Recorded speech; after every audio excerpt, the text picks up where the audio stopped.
Good evening, Bahamas. I'm Jareno Saunders. This is your JCN Evening News. Thanks for joining us. A two-time sex offender is back on the streets as of Friday. Alden Scott, a 55-year-old man, deemed a significant threat to the public, so much so that it prompted a press conference to advise the public of his release. Our Austin Fernando attended that press briefing and files this report. Just on the heels of the newly announced Sex Offenders Registry kiosk announced last week, Minister of National Security Wayne Monroe announcing today that a two-time sex offender is set to be released from prison. Flanked by a team of senior corrections officers, the Minister of National Security gave notice that a man already registered to the Sexual Offenders Registry was due to be released from the Bahamas Department of Corrections. And according to Minister Monroe, that man poses a significant threat to the health and safety of the general public.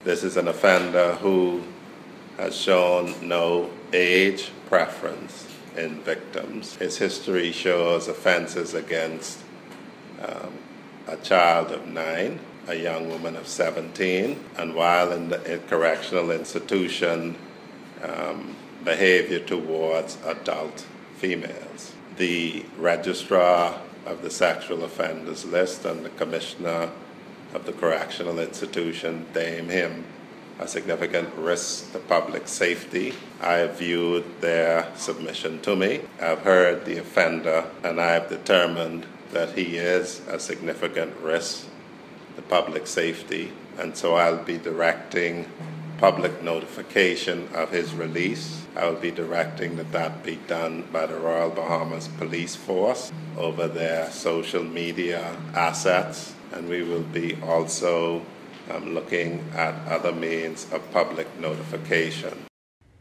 Alden Scott, a 55-year-old man, stands 5'5" with low-cut black hair and brown eyes. He was sentenced to 2 years for indecent assault of a 9-year-old girl back in 2021, following a previous conviction of 4 years for the rape of a 17-year-old girl back in 2014. Scott, having shown a consistent history of sexual indecency, is a registered sex offender and, according to Minister Monroe, will be electronically monitored for an undetermined period of time. He has to sign in by Saturday at the kiosk. He has to sign in within 7 days of change of address. And then apart from that, he has to sign in once a year. The preferred protection in our view, as I express to the offender, is that you be electronically monitored so that you know, that I know where you are 24 hours a day, 7 days a week, 52 weeks a year. The Ministry of National Security is advising that the public exercise extreme caution if confronted by this individual. However, he does note that physical retaliation would only be detrimental to the progress now being made with the establishment of the Sex Offenders Registry. He further notes that, like in other jurisdictions, physical harm to this individual could help the courts build a case to rescind or block further public notices like this one. There is a concern, a legitimate concern, of reprisals, retaliation against persons who are the subject of public notice. I make the public fully to be aware that if that manifests as a reality, the learning is that it will lead to courts directing against public notification. And so if we want to continue for the public to have this tool, to know who is amongst them, who they must exercise care towards, it is very important that there not be physical retaliation. It will lead to a case being properly made, that there's a real and present danger to notification with intended results. Again, the public is advised to exercise extreme caution should they come in contact with Alden Scott. Parents are advised to remain vigilant and aware of their children at all times, as this individual has been known to show no particular age preference in his victims. Reporting for JCN News, I'm Austin Fernando. Thanks, Austin, for that report. The Princess Margaret Hospital is at maximum capacity as a result of non-COVID-19 patients accessing care. The Public Hospital Authority revealing as much in a statement, while also advising the public that the Princess Margaret Hospital will continue to provide care to both COVID-19 and non-COVID-19 patients. As a result of the decreased bed capacity, 40 patients at the hospital's emergency department are awaiting admission. The emergency department is restricted to serious emergency cases only, including major accidents, strokes, and heart attacks. Officials say the Princess Margaret Hospital anticipates an increase in bed capacity of 23 beds sometime during the weekend. The Public Hospitals Authority also noting that nurses from the Family Medical Clinic at Agape House will be redeployed to the Princess Margaret Hospital. Only physicians will remain at Agape's clinic. They assure the public that all scheduled clinic appointments will be honored. The authority is again asking the public to exercise patience at this time. Acting Managing Director of the Public Hospitals Authority, that's Aubenette Roll, says recent disputes from the nurses union are being addressed, with plans moving forward to fix some of their concerns. Earlier this month, the nurses union filed a trade dispute against the Public Hospitals Authority and the Department of Public Health. So some of the plans that we're moving together on the direction of the Minister of Health and Wellness is to ensure that the infrastructure is repaired. So we're doing some internal renovations now to the extent that we can, but the government is also looking to ensure that we can probably find either a greenfield space or do the renovations on site in phases. And so as we do that, as we improve infrastructure, we are also improving the quality of the air. We're also trying to ensure that, once we have infectious patients like this, we have the ability to put them in an environment where they are secure and then we don't expose anybody else. Having taken the position as recent as March, Ms. Roll says her mandate as Managing Director is to improve the personnel at the hospital, improve infrastructure, efficiency of processing, and policies in what she coins as the 4 Ps. I describe them as people, caring for people, and showing them that we respect them and we want the best for them. And then I speak about the plant, which is the infrastructure to ensure that we have the right space and the tools to work with. And then we speak about processes, improving those for more efficiency and also to be able to help with revenue generation. And then also policies, ensuring that we're doing things the right way. So I call it the 4 Ps. When asked about future plans for improvements of healthcare facilities on the Family Islands, Rose stated that they are looking to implement an overall health system. However, she noted the only clinics under the jurisdiction of the Public Health Authority are the clinics on Grand Bahama. The government has an aggressive public works program that will see the building and maintenance of critical infrastructure where it is most needed, and that is on the Family Islands. On Thursday, during the Cat Island Business Outlook 2022, Prime Minister Philip Davis told delegates and stakeholders that his government stands as a partner in the national development as public-private partnerships strengthen economic growth and development.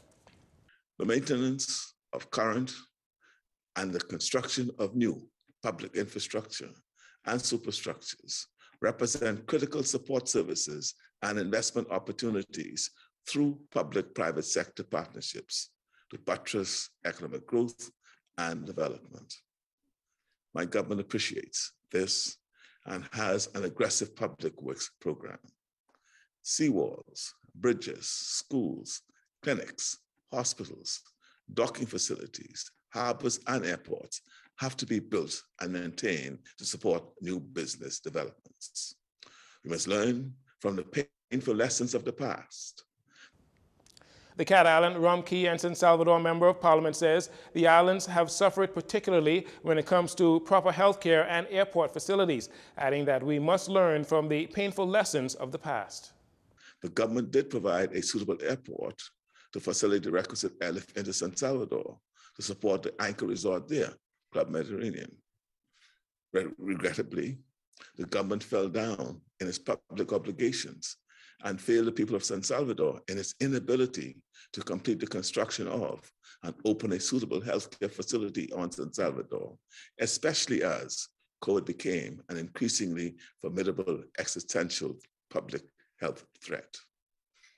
The result was the closure of the hotel, because the owners and operators cannot be assured by the government of prompt and timely access to proper health services should any of their staff or guests fall ill.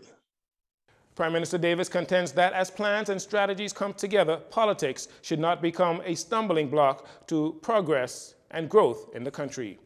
And finally, in this segment, what began as a WhatsApp chat group among family and friends making individual plans to build on generation property in Orange Creek, Cat Island, has now blossomed into a well-organized group of Cat Island natives looking to redevelop the island while keeping its tranquil and peaceful qualities. We hear more in this report. With over 100 financial members across the globe, the Orange Creek Redevelopment Partnership has plans to improve the attractiveness of doing business, living, and visiting Cat Island, but at the same time, keeping the peace and tranquil qualities of the island undisturbed. Speaking at the annual Cat Island Business Outlook on Thursday, Carlos Mackey, Executive Director of both the for-profit Orange Creek Redevelopment Partnership and the non-profit Orange Creek Redevelopment Association, shed light on what their general plans are for Cat Island. The Orange Creek Redevelopment Partnership Limited is a for-profit company that is dedicated to expanding the business and entrepreneurial landscape in North and Central Cat Island via investment and management of new and existing businesses. The Orange Creek Redevelopment Association is a non-profit dedicated to supporting education, elder care, and historical and cultural preservation in Cat Island. Over the course of the last few months, the Orange Creek Redevelopment Partnership has engaged various stakeholder groups in Cat Island, and we are continually expanding our outreach, looking forward to meeting with some of the groups in Southern Cat Island since we have done a lot of our outreach in North and Central Cat Island to this point. Mr. Mackey went on to give more specific details on some of the projects the Orange Creek Partnership intends to focus on. For North and Central Cat Island, Arthurstown Airport being redeveloped as a high-functioning airport with regular domestic and international commercial aviation, concurrently with the redevelopment of the new Bight Airport to service South Cat Island, is a priority. Accordingly, the architectural and engineering planning, along with the fundraising and structuring of management and operation of the Arthurstown Airport, along with the redevelopment of Bennett's Harbor Dock into a ferry and commercial terminal, are proceeding extremely well. We are confident that the proposal for management and operation of both of those facilities, along with the introduction of a partner airline for Arthurstown Airport, will be presented to the Office of the Prime Minister, the Ministry of Tourism, Investments and Aviation, and to the general public in July. We are in the planning and fundraising stages for 3 types of properties in North and Central Cat Island. One is a new beach resort with a very interesting concept. Another is a villa and cottage marina resort that will seek to do marinas in a different way. And the other is a new type of Airbnb style resort with community ownership that will create a new model for family island tourism. Mr. Mackey says a commitment has also been made by the Orange Creek Redevelopment Partnership to facilitate the construction and sustainable operation of a new healthcare facility, an early childhood education center, and an affordable housing community in North and Central Cat Island. Mr. Mackey is confident the Orange Creek Redevelopment Partnership has the support of the government. Graciously, our efforts have been well received and encouraged by the Office of the Prime Minister, as the Honorable Philip Brave Davis is the Member of Parliament for Cat Island. In our written and in-person presentations to him thus far, we have detailed our vision for the improvements that the Orange Creek Redevelopment Partnership is prepared to work on collaboratively with the Government of the Bahamas and other Cat Island stakeholders over the next several years. In addition to Mr. Mackey as director, the Orange Creek Redevelopment Partnership and Association are chaired by educator Cheryl Roll, retired senior administrator in the education system, Mr. Howard Newbold, and Renee Wickland, a project management professional now located in Canada. We'll take a break here, and we'll be right back after these commercials. This segment of the news has been brought to you by Silhouette Boutique Collection.